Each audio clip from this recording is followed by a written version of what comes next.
গল্প শুনবে? ওই ছেলেটাকে দেখতে পাচ্ছ? ওই যে ফুল দিয়ে স্টেজ সাজাচ্ছে।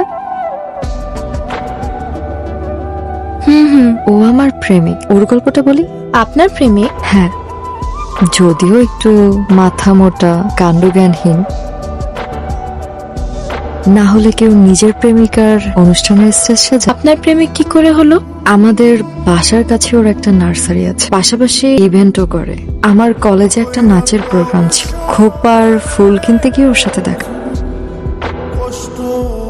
আমাকে কিছু রজনীগন্ধা আর গ্লাডিওলাস দিন।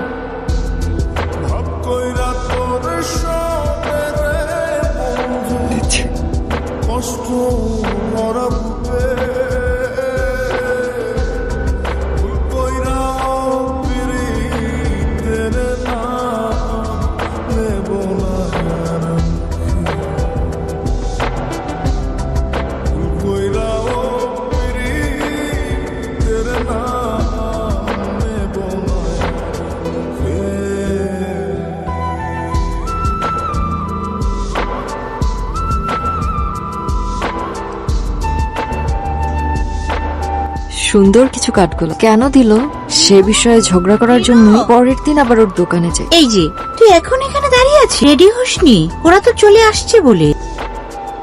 ওই যে ওরা চলে এসেছে, যাই তাড়াতাড়ি তুই রেডি হয়ে নি, আমি ওদেরকে রিসিভ করে আসছি। আসো আসো তাড়াতাড়ি।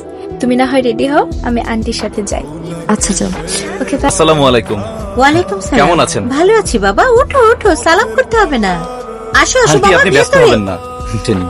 ভাইয়া ভাবিকে দেখবো, তাড়াতাড়ি চলো না। আসো আসো আসো।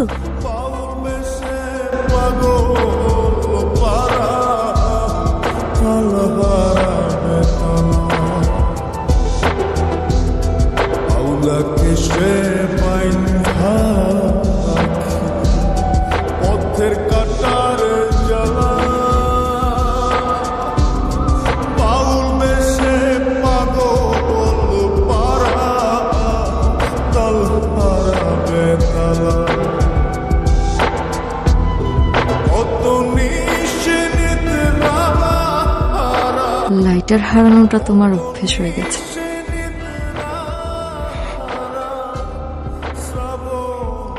এখন থেকে আমাকে হারানোটা অভ্যাসে পরিণত করতে হবে। পারবে?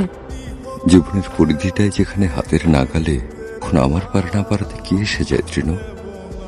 অভ্যাস, যেখান থেকে ফেরত যাওয়ার জন্য কোনো খালি রিক্সা অপেক্ষা করে না।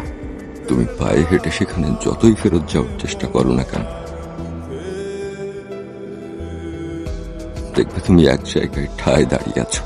তোমার কি মনে হয় আমি ভালো থাকবো তোমাকে ছাড়া? তুমিও যে আমার অভ্যেসে পরিণত হয়ে গেছো আবির। বদলানোর চেষ্টা করো তৃণ, দেখো